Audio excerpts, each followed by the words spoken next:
Good morning. This is a video about playing the Native American flute from the time you buy it at the store, you get home and start. Now if you're like me, I heard the sound of the flute, fell in love with it, had to have one, and I have loved it and become ever more in love with the flute ever since. The sound of it, the way it plays. But I will tell you this, as well as you love to play the flute, that your journey with the flute will be not just this beautiful piece of wood they turn into a flute, and it's a wonderful instrument, but the journey will be, for me, I will say, was all the friends, all the people that I met, people that I have become to know, and really good friends because of playing the flute. Now one thing, if you go on the internet and you look for Native American flute circles in your area, it would be helpful for you to meet other players. They will be glad to share everything they do with you. And this is one reason I do the video, is to share, to help people that are just starting. All right, here we go. You went to the store, you drove home, you got your beautiful flute, you played it at the store, it sounded great, it worked great. The man or the lady at the store gave you a 10-minute lesson. You played, you made noise, and everything was wonderful. You drive home, you take it out of the car. Oh, and here's another thing. This is a wooden instrument.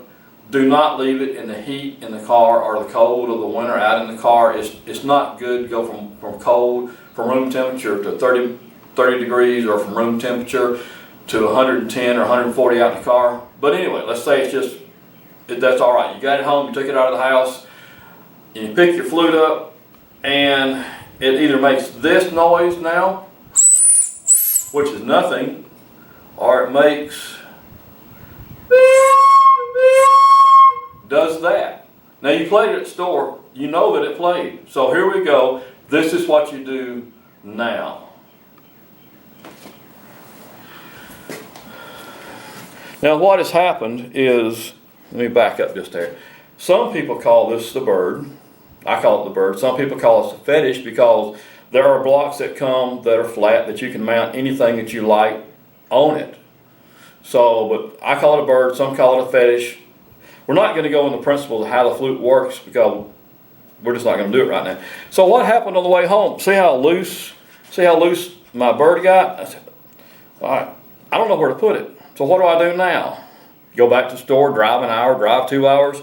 No, if you can see, and I think you can, see where that begins. Let me come up on this side. See where that begins, your hole, your edge is there. And I'll be truthful, I don't know all the technical terms, but see that edge that your bird is going to slide toward?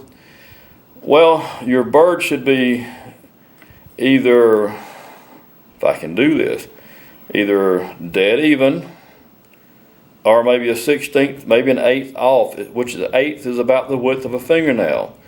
So if you take that flute, if I can do it quickly, you just take your straps, pull them down like that, and then hold a little pressure, and then you tighten, and then you look at your bird, and mine's a little bit crooked, so I'm going to try to straighten it with the camera, which is hard. Let me straighten it.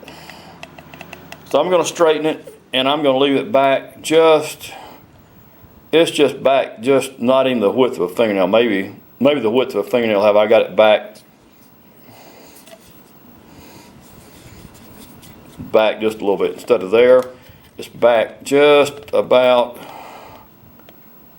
there. Don't be afraid to move it. Now, hopefully, the flute that sounded so bad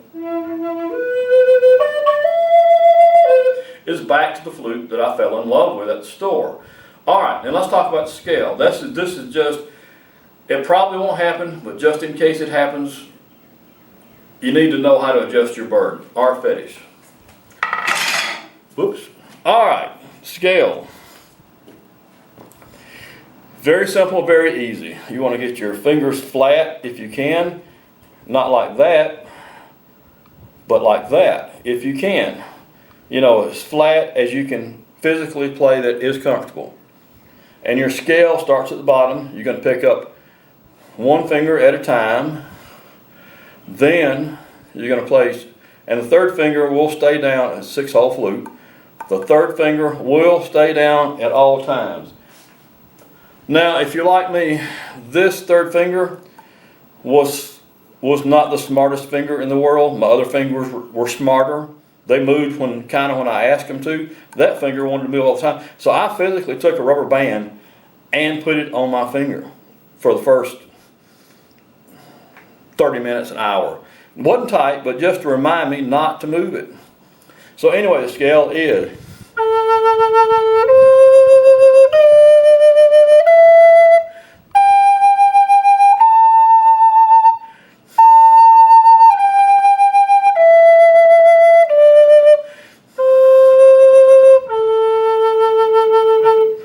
And before I forget, I am using a key of A flute. I should have said that to begin with, but I'm using the key of A flute. Now here again, you just pick up your fingers in order as you're counting 1, 2, 3, 4, 5, and 6. Now, I can't count backwards well with this. I'm not even going to try. Anyway, just put your fingers back down in order, going downhill. So it's 1, 2, 3, 4, 5, 6. It'll be 6, 5, 4, 3, 2, 1. I hope I never get a DUI test. I never passed even sober. So anyway, it's 1, 2, 3, 4, 5, 6, 6, 5, 4, 3, 2, 1. If you want to count, but it's just in order, and then back down in order. All right, and that's your Native American scale. Of course, this is what it sounds like.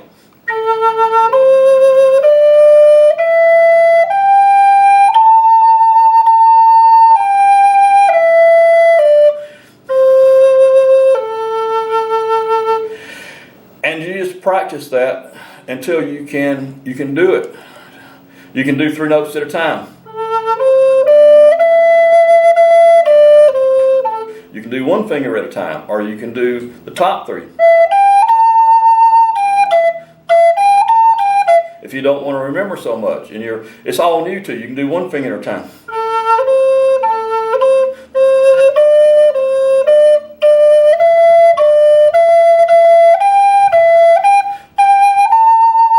And then come back down. Now, when you play, you're probably going to get something like this.